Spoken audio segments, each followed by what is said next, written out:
From the EPR Creation Studio, this is Jason Staples bringing you a mercifully quick Hot Takes podcast after Florida State gets embarrassed by Florida in the season finale. This team's going to miss a bowl after opening the season with a win against Alabama. What a crazy, crazy thing. I don't think anyone would have believed after that game that this team would not make a bowl against this schedule, but they found a way. And they found a way to lose this game to Florida.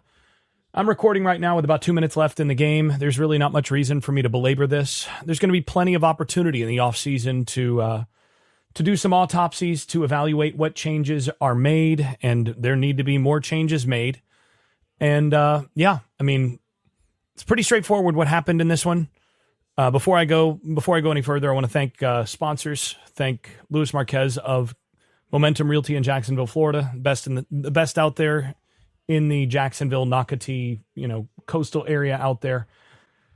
Shenandoah Newsma of ShenRealEstate.com in the Research Triangle of North Carolina, and Garage Makeovers, the #1 garage remodeling company in South Florida. As always, thanks to the sponsors. And if you want to support the podcast or just get the best in the business in their respective areas, go through the show notes and you'll find them. But yeah, this game is pretty straightforward. Florida State right now, I'm looking at it again, just about to go to the 2-minute warning, and Florida is averaging 5.9 yards per rush. Actually, 6 yards per rush. It just changed on my screen. 245 rushing yards. And we talked about this in the pregame. When you're giving up 7 yards a carry, 34 carries for 239 yards to Jaden Ball, you're not winning that game. You're just not winning it. That was the ball game. We knew that this was going to be the ball game coming in. Stop the running game, stop Ball, and force Lagway to beat you. And he did throw the one interception, but force him to beat you. He will throw it to the other team if you can force him to throw it off script, off schedule. But they couldn't stop the run at all. And I don't understand what they were doing defensively in terms of the way that they really just, for what they have on this team does not push the initiative. I've never seen a 3-3-5 stack defense play this passively.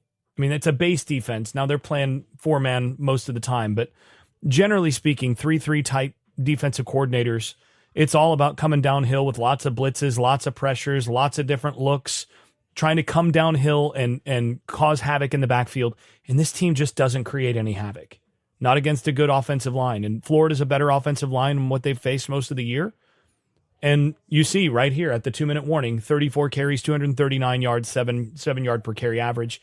My expectation with 2 minutes left is that this game's going to end up 41-21. I do think Florida's about to run this in with Bow probably finishing at about 37 carries for 250 or something like that. And you just lined up and let them run it down your throat. And over and over and over again, there was nobody. Florida State had no edge. And that's I guess the theme of the night. On defense, they didn't set the edge well. They just had no edge over and over and over again. And then in terms of mentality and all of that, they just had no edge. This is a team that continues to play without an edge. And then you look on the other side of the ball. We should talk about the offense as well. They were able to move the football like usual, 6.2 yards per play. It's just a little bit less than Florida's 6.4, though that 6.4 is far more demoralizing because it was all in the running game. But you're able to move the football 6.2 yards per play, but only 21 points because you couldn't finish when you got down inside the 30 over and over and over again. Consistent problem all year. It's what happens when you're not good enough in any one area to be able to hang your hat on it. And they just weren't. They just weren't good enough. Good outing for LaWayne McCoy. Danzy as well had a pretty good outing. Robinson had a couple plays where, he did what he was going to do. But again, the problem is they couldn't finish in key spots. You had 2 key 4th and 1s that you didn't get the first down. And the second one, by the way, I'm usually in favor of going for 4th and 1, but the second one, you don't go for it in that situation. The one where Castellanos came up just a little bit short. You don't go for it there because that game is still very much a close game. You're in a position where if you force them to drive the entire field, you've got a chance at a stop, and your defense has been absolutely terrible in in quick change stuff all season. Sudden change has been awful, and you went for it again.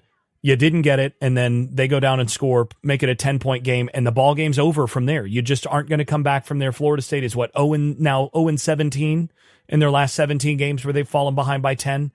You've got to do what you can to keep that game close and not give them an opportunity to go up by 10. And again, that's what you've got to do. So it's really, really frustrating to watch this kind of football. I don't really want to belabor this. We'll do plenty of autopsy stuff in the off season, but honestly, I'm ready to take a break. It's been a long week, been a long season, been a long month, and I've said plenty this week that I think has gotten some important things out there, and we'll let those chips fall where they may, and see what gets changed here in the near future. And as predicted, no, there's a flag, so they're not. It might not end up 41-21, but I'm still, even with the flag, I'm still guessing they're going to be able to run that in there.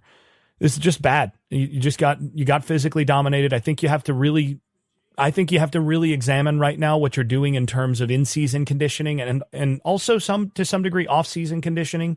You have to evaluate the physicality of your team and your program. You have to go back and reevaluate every single thing you're doing, because when you get the key drops like Chroma had on the sideline, and that's happening from player after player after player all season.